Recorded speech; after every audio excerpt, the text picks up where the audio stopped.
Good afternoon, everyone, and thank you for joining us today. My name is Shannon Drost. I'm the Vice President of Practice Solutions at Kforce. If you're not familiar with us, we are a national solutions firm focused on hiring top talent in the technology and finance and accounting arenas. I am thrilled to welcome you to our August Village Talk, exploring when it's best for companies to bring in talent as a team. These types of team solutions are something I've been focused on for 3 decades now, and I'm very excited for you to hear what our panelists have to share with you today. Over the next 45 minutes, we'll talk about innovative hiring approaches, best practices for integrating new talent within your teams, and how the evolving remote landscape impacts these types of decisions.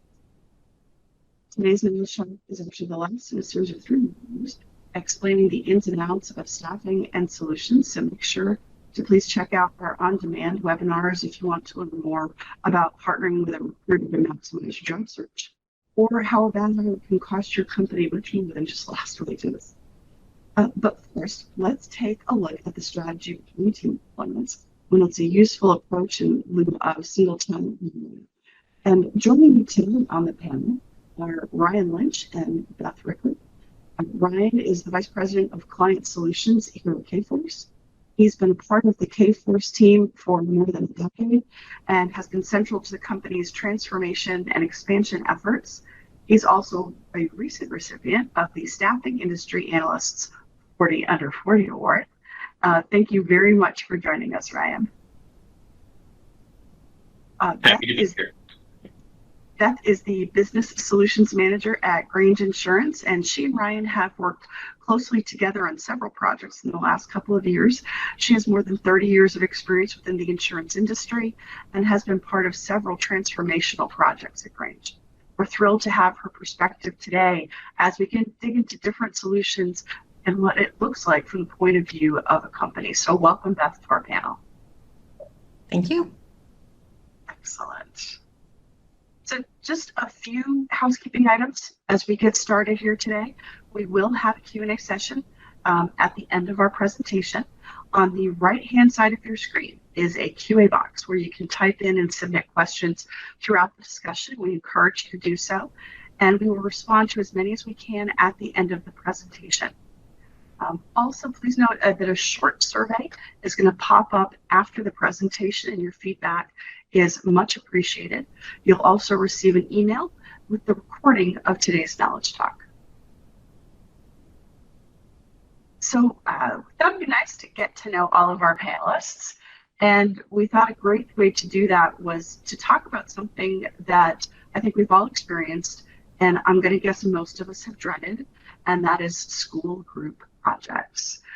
So I would ask both our panelists to share with us, do you have any particular memorable stories from group assignments back in school, and what was your typical role? We know we all kind of fall into those roles. So Ryan, I'll pick on you first.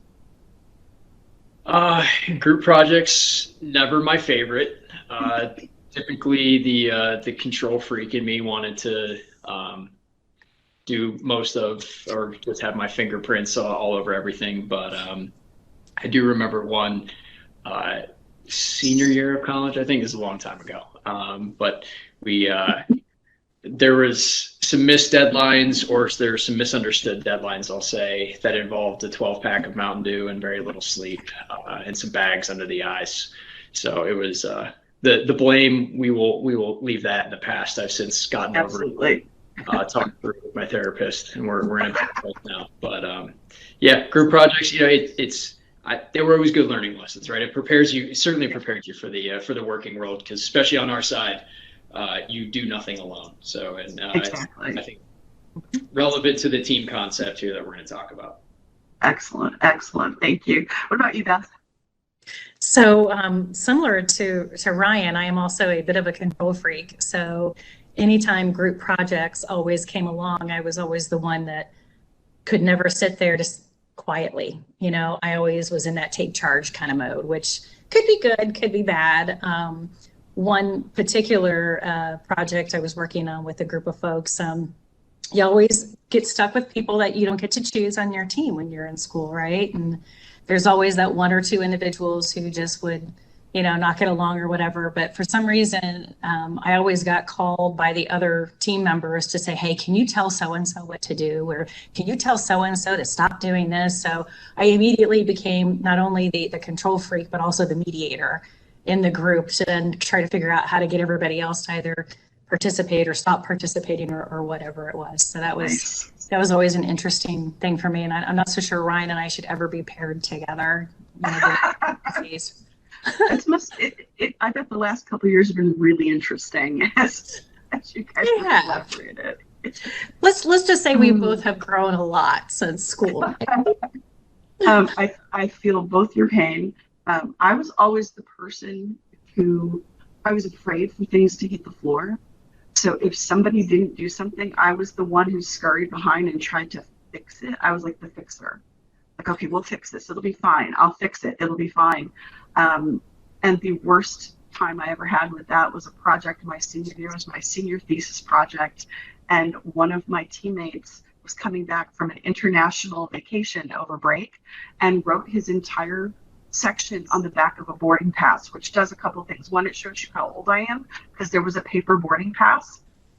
And two, there were no phones. There were no laptops. He literally walked in and handed me a boarding pass with his random thoughts, and I had to make that into something that we could turn in the next day. So the fixer learned her lesson. Sometimes you can't fix things, but that's okay. We're going to talk about all of that because we're going to talk about the good. We're also going to talk about the times when things, maybe need a little help. So we're going to move on into the meat of our presentation around team deployments. And we're going to start by defining team deployments and showing what it looks like in practice. And companies have multiple options when they need help with this. The first one that comes to mind is you just need a single person to get you over hump, something that's temporary, very well defined, and in those scenarios works well. The second option is if you're bringing in a team of people that you're going to direct their actions and blend with your team to make sure you co-create collaborative team environment. And then the last option is bringing in a team of people who will work very independently from you and from your team. So they're off with their own direction on deliverables. Today, what we're going to focus on is that middle option and the offerings that it provides, the opportunities that it provides. Things like embedded leadership, digital capabilities, being very solutions focused. And it's actually more than just building in the creation of the teams, the ability to put the right solution in front of a company to solve the problem. So any of those three have been appropriate, but we have to align that with what's the problem we're trying to solve today, and what is that going to look like as we move forward. Now, Ryan, you work with a lot of clients to determine which is the right answer. So what are the factors that you take into account to get there? Yeah, there's, as anyone on this call is listening, anyone who's ever built a team, regardless of, technology, finance, accounting, sales, whatever it is, if you've ever built a team, you know how difficult it is. There's no way around it. It's disruptive to your environment. It's disruptive to kind of your operational cadence. So typically for us, when we know that going into it, right? So when I'm talking to clients, like I need something has happened in my environment from the client side that necessitates some external help, right? Whatever that could be opportunistic, could be something bad that happened, whatever it is.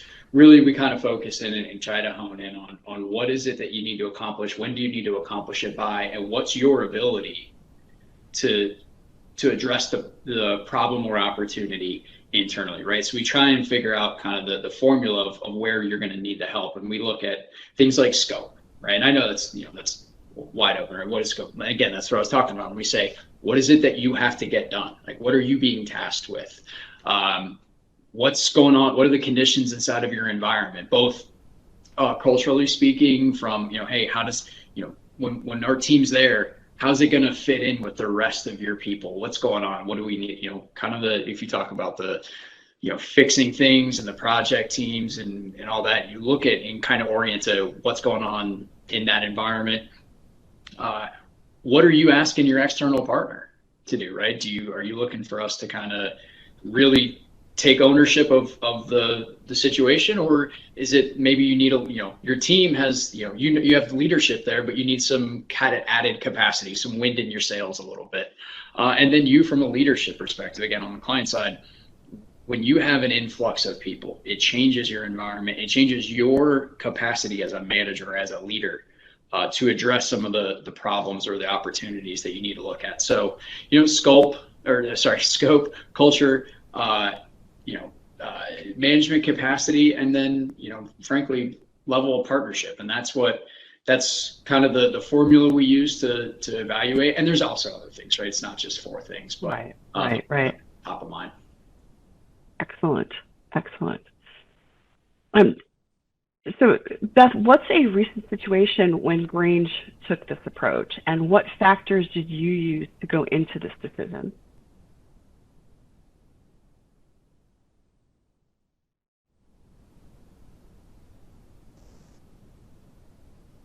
Sorry, I muted myself there. We had a project for a predictive modeling tool, and this was a completely new tool. It was completely revamping the way that we use predictive modeling when we look at our policies and how we want to handle that process and work through it. So that was the actual situation, or the project that came into play where we needed some assistance. So when we look at that, we look at what does that team look like? And what exactly do we need? I mean, because you have lots of different options when you're looking at your teams and how to deploy and what you need to fill it, whether it's a staff aug to bring in a single resource or bring in a full team, or just merge teams in together. So in this particular case, what we did was we needed a little bit of everything. We didn't need a project manager, but we did need some analysts, some developers, some testers, just to kind of subset our team. So we put an RFP out. We talked about, okay, here's what we need. Here's what we think that this should look like. And then once we finalized that and decided to partner with Kforce, then we embedded the group of Kforce contractors in with our existing team. So it wasn't a Kforce team and a Grange team. It was a blended team. So, and even as we had the work, we blended the groups together. So we didn't have one whole team of just contractors, because they really need to work together. They need to merge together and kind of function as a singular team, regardless of who their employer was. They all have the same goal. So that worked out really well. That lack of differentiation and bringing them all together as that single project team is really nice. We have had a situation in the past where we didn't do that. And there were some additional problems related to that, where we just brought in a company and said, here, you take this project on start to finish. It's a little bit more difficult knowing what they did, making sure you've got good knowledge transfer and other things. But the blended, in my opinion, worked so much better. It was so much cleaner and more effective as a whole. Yeah. Ryan, I know there are some other types of case studies that perhaps you can walk us through, just to see how that marries up with what we've heard from Beth. Yeah, well, Beth said something really interesting there that I think is an important kind of, to kind of double click on that.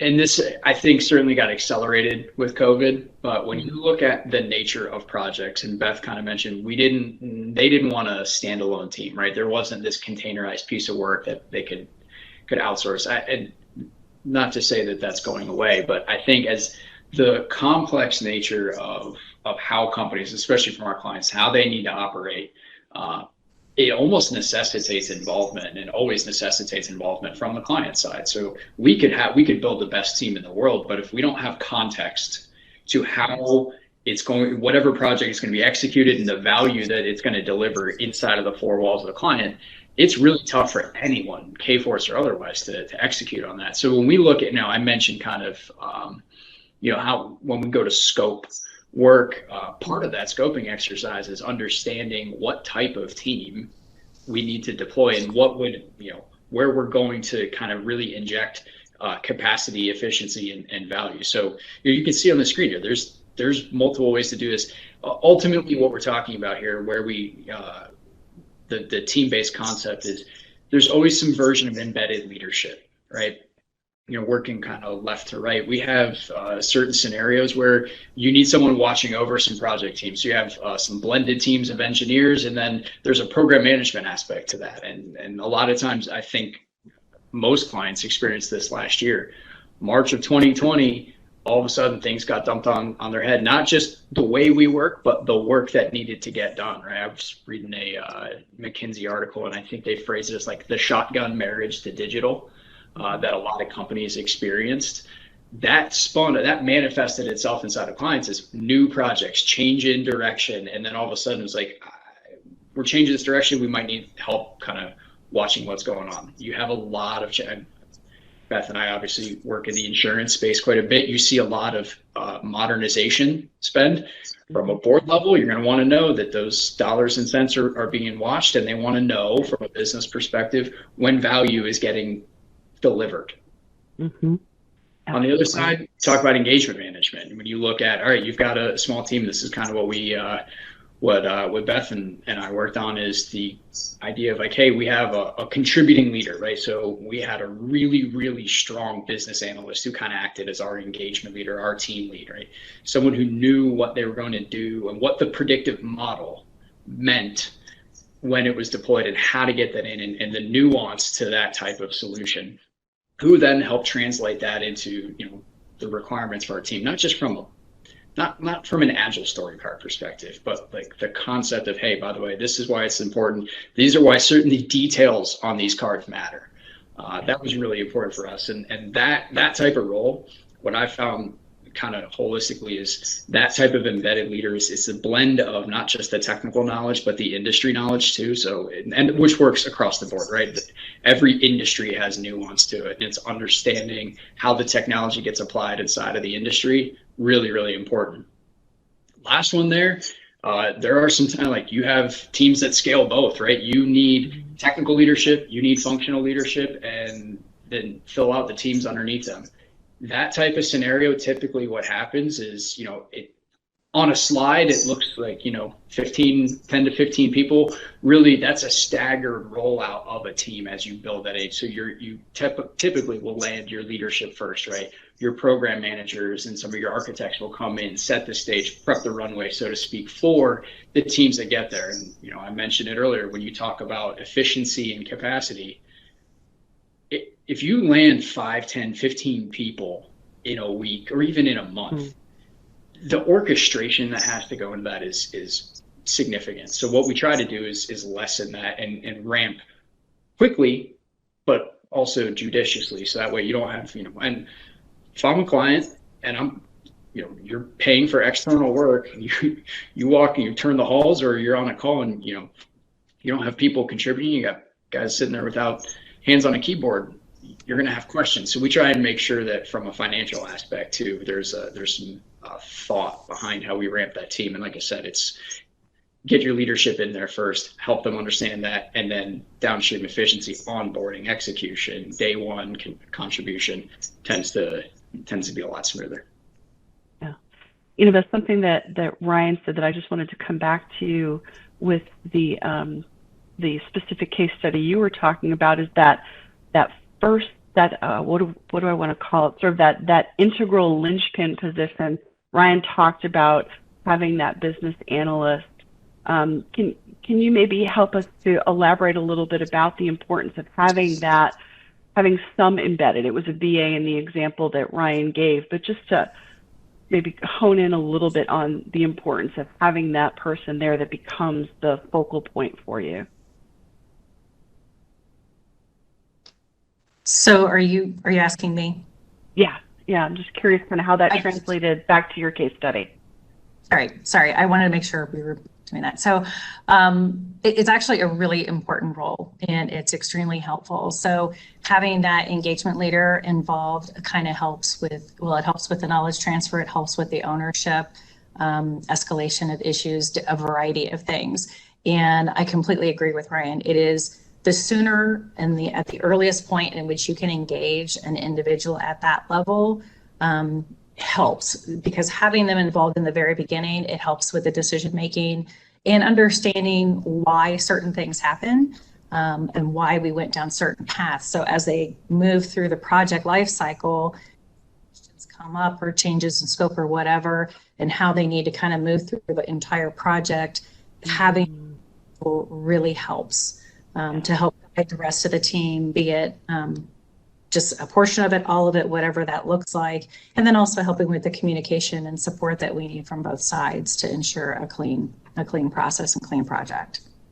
I think that's a great tip, to have that continuity of knowledge, so that you're not having to restart every time as you bring folks onto the team. And I know there are other tips that we can use when we're forming these teams, Beth. And so what are some other ways that leaders and managers can help to build that cohesiveness on a single collaborative team? So one of the things, and it seems very basic in all honesty, but I think a lot of times we skip over that. So treating everyone equally. In my world, and you have a project and the team is the team. It doesn't matter who's a Grange employee, who's a Kforce employee, or what have you. They work together as a team. So you have to trust them equally, and you have to encourage to build those relationships. So having the teams, mixing up their seating arrangements, helping to make work fun really helps. But essentially, they're a single unit, and if you have them segregated, then you kind of lose some function there. You want them to be able to rely upon one another, trust one another, have good communications and things of that nature. So having them be treated equally and included in all things is extremely helpful. Extremely helpful. Mm-hmm. Absolutely. Absolutely. And I assume that really helps with things like the relationship building and, creating a partnership amongst the team. I know when we were first talking about this as we were preparing, I loved that, you talked about you're having a team lunch. You don't exclude people from a team lunch. It's the team. You're all sitting there working. So let's have a little bit of fun and, try to enjoy what we're doing as we're doing it. I know one of the things that we've also done on clients for some of the Kforce solutions that we've created is this concept of a playbook, right? And the playbook, kind of a consultant engagement level playbook, has everything in it from who are you working, like bios on everyone that you're going to be meeting with, what's the reason that your client is doing this, help instill that importance so that we can have that same marching order. We're all driving in the same direction, right down to what are the coding standards, so that hopefully we can save a little time getting people up to speed as we start to collaborate across both the employees and the consultants who are on site. So, any new approach, and we've talked about positive things, but somebody out there is going to say, okay, it can't go well all the time. There are sticking points. So is there any new approach that's going to always have a potential sticking point? But what are some of the strategies that you leverage, Beth, at Grange to help you navigate through that? So you're definitely right, Shannon. I don't think there's such a thing as a project that goes 100% cleanly from start to finish. We always have bumps in the road, and we learn from them, right?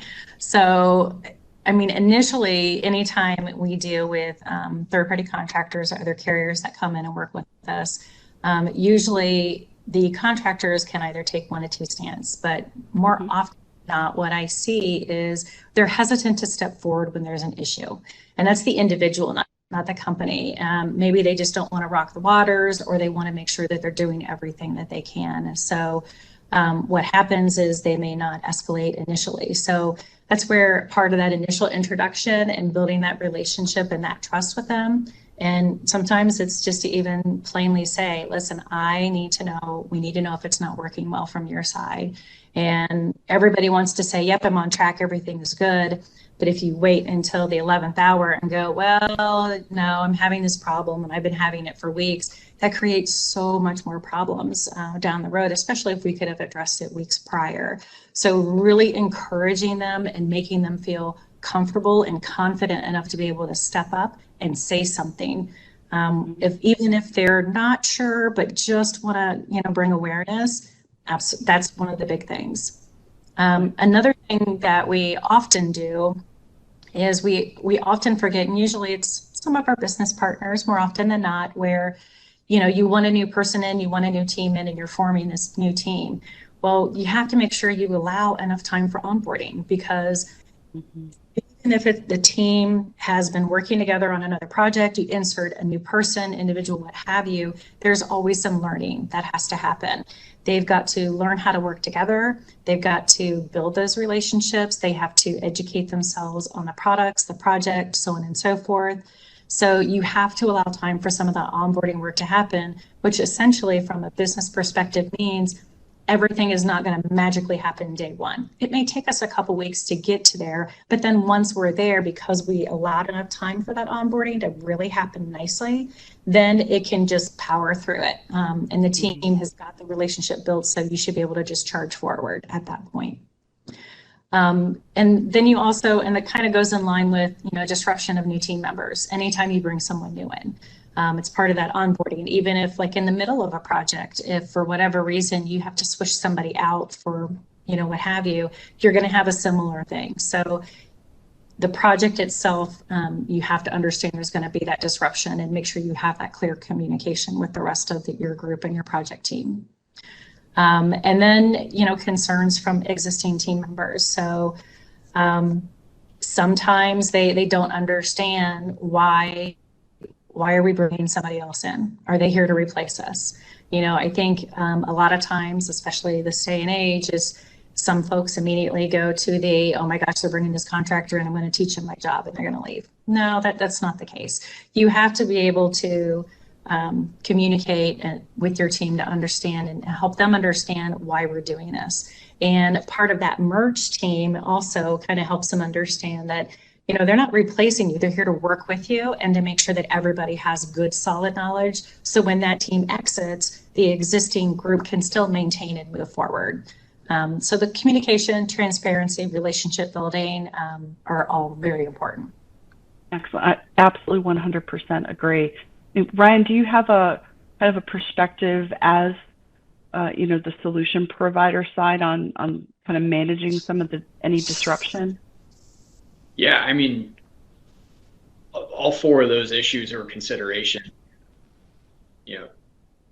Our clients experience them, and so do our teams, right? So the way that, when you get into the kind of the execution phase of having a team and ramping, there's, it's new people, there are new relationships, there's a lot of change.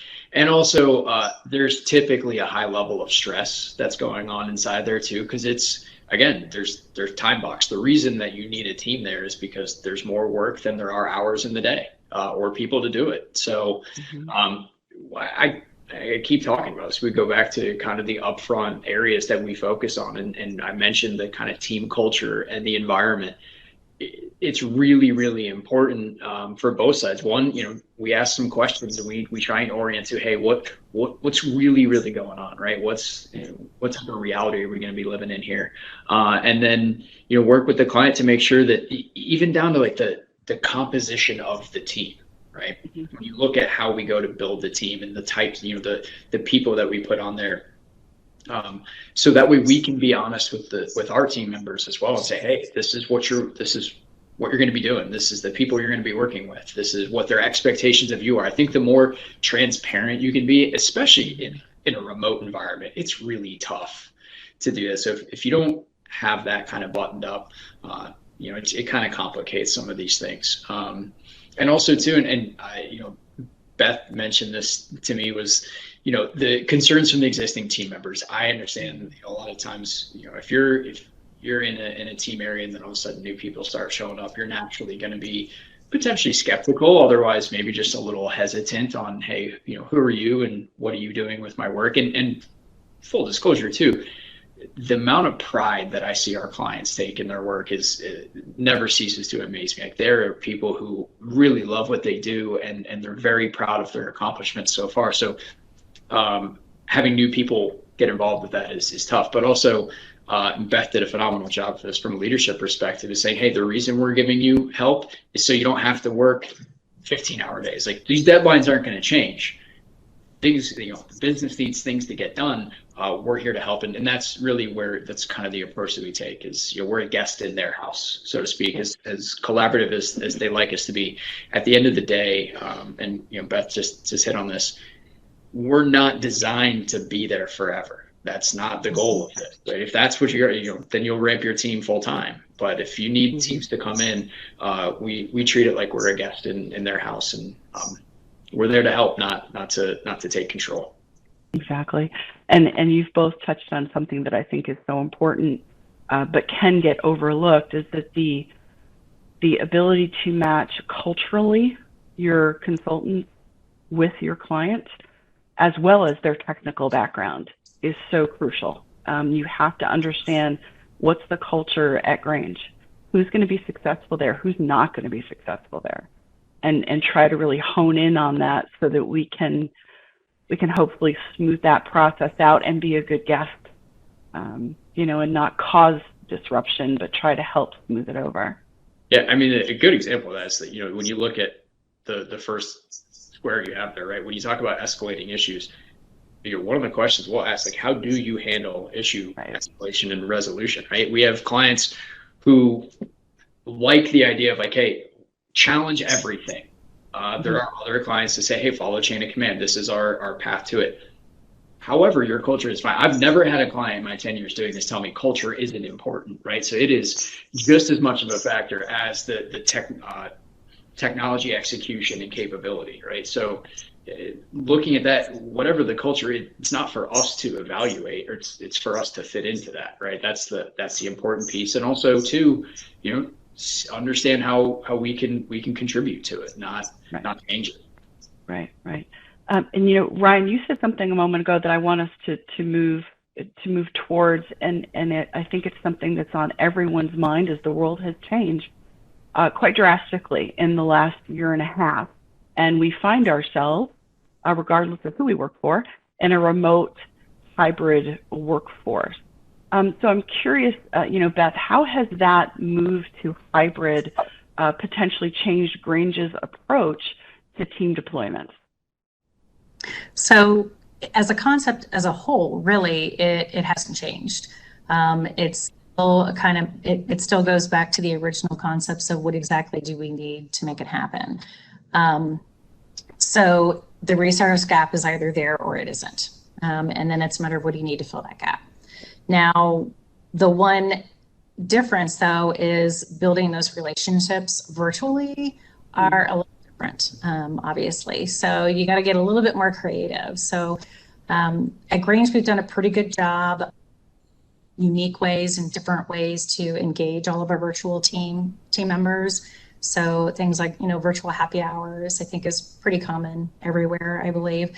And then we've pulled people together where you've had lunch shipped out to their houses so everybody could come together and have lunch together, play games online together, do different things to really engage the teams and the different folks. So, and even setting up like a regular, let's get together, let's have a little fun on a regular basis, and then assigning ownership of that meeting to a different person on the team. That way, everybody has a chance to lead and come up with a different game and really engage and try to build as best as you can. It's a little bit more difficult, but as a whole, it's essentially the same concept. We're just next to one another now. Exactly. Ryan, I imagine this has created some opportunities for positive change. So what trends are you seeing? Well, if you look at just kind of want to talk like macro level trends, and this will hit like we'll take Grange for example. So in the last 20 years, GDP growth for insurance has been roughly 130%. GDP growth in terms of just IT was roughly 170%. So like, regardless of COVID and working remote, you faced a significant increase in the need for talent and the amount of disruption, change, and growth that both, you know, the industry experience and then kind of just broader technology.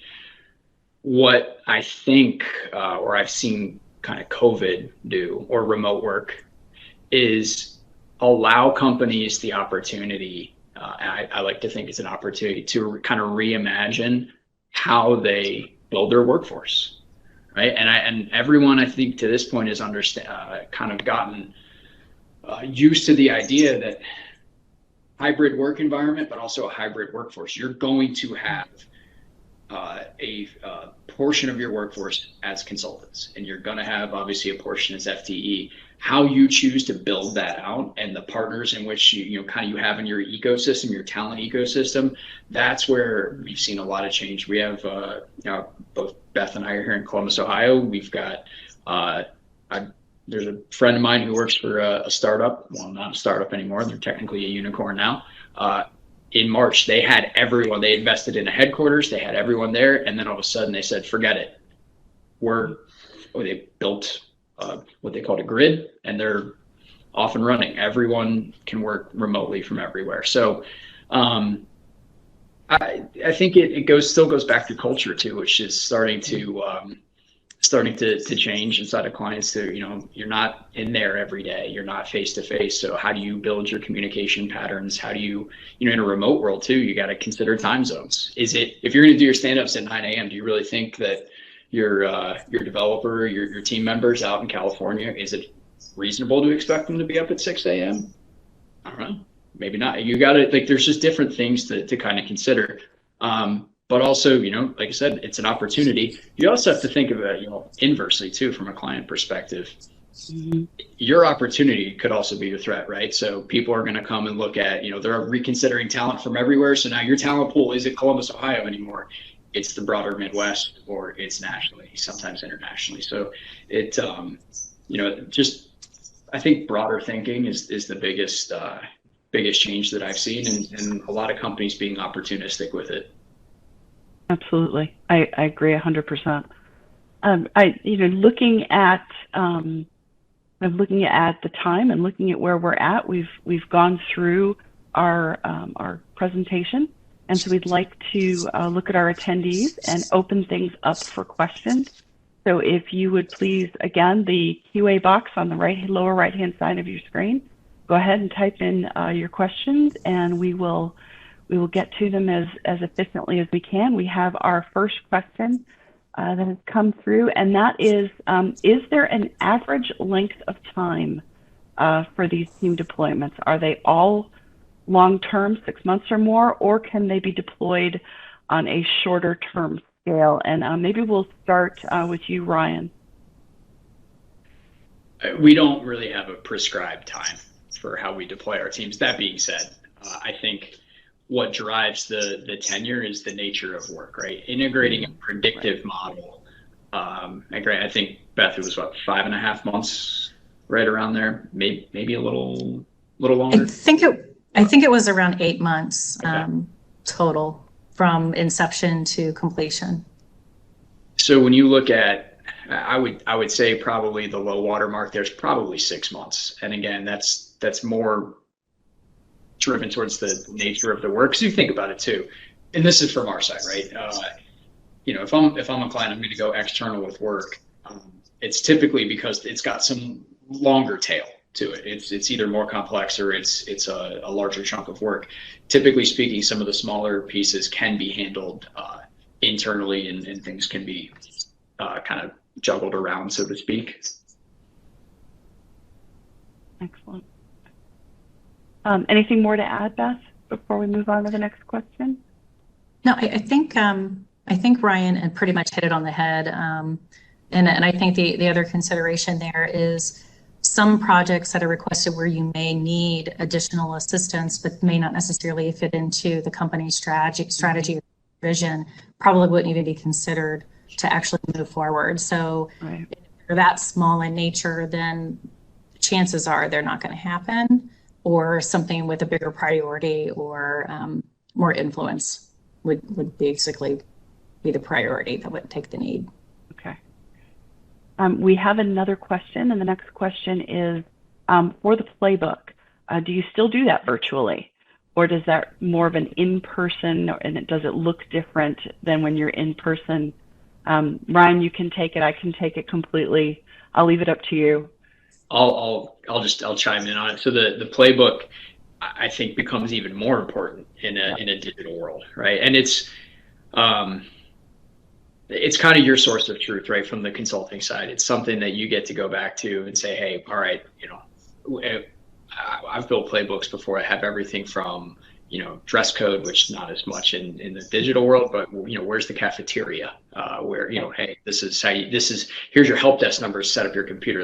All the kind of the little tactical things that make your first couple weeks easier, or charts. Hey, here's who you're going to be working with. Here's the who's who of a project is critical, and I'm sure everyone from the client side who's on the call. You've probably had an experience with someone new and they don't quite know, who you are, what your role is, why you're asking questions, everything else. Just the orientation of that. Again, it's kind of the cultural orientation. It makes things, it lessens that disruption from when you drop a team in there.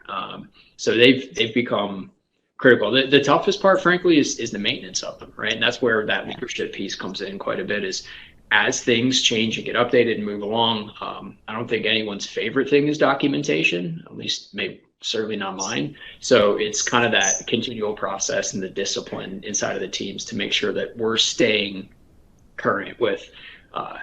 And that helps as you bring on new team members, right? I mentioned this top of the call. Nothing stays the same, and no project is perfect. So things will change. You might need to add capacity. You might need to swap it out, bring in different skill sets, whatever it is. You still got to have a way to get those new folks ramped into the team. Exactly. And actually, as you were talking, another question came through regarding whether our clients get copies of that playbook, and the answer is 100% yes. They find it just as valuable. I mean, some clients adopt it so that when they're bringing people in, they can leverage components of that playbook. So it absolutely becomes something that our clients can benefit from, as well as, the team that we're landing. So I appreciate that question. That was a great follow-up to Ryan's discussion. We do not have any other questions.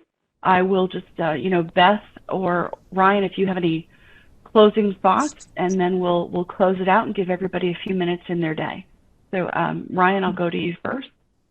Well, thank you for the participation. Hopefully this was helpful. Should you have any follow-up questions or want to reach out to any of us individually, maybe something you didn't want to type in the chat publicly, by all means go ahead and reach out. But thanks for the time. I appreciate it. And thank you, Shannon and Beth. You're very welcome. Beth, anything from you before we close out? I think from my perspective, the only thing I would want to just kind of reiterate again is just go back to your basics when you're bringing on teams, and how you work with them, how you treat them. They are your employee, just a little bit different. So, but treat them as your employee regardless. So. Makes a world of difference, and you'll be surprised at how much that team and those individuals will appreciate that, and they'll work all the much harder for you. It's back to morale and team building, essentially. And I agree with Ryan. If you have questions, you're more than welcome to reach out to me as well. I'd be happy to help. And I appreciate the opportunity to join Shannon and Ryan and the rest of the team.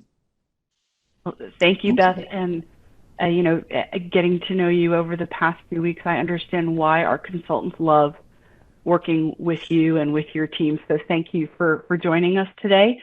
Thank you, everyone who joined us virtually for this session. We appreciate that. A reminder, you can access all of our content for this talk or the previous knowledge talk in our on-demand webinar library. And you will receive that short survey when you close out, and please do give us some feedback as we we do take it very seriously as we're developing new content for you. But thanks so much. Everyone have a wonderful day, and hopefully we will get to speak to you all again soon.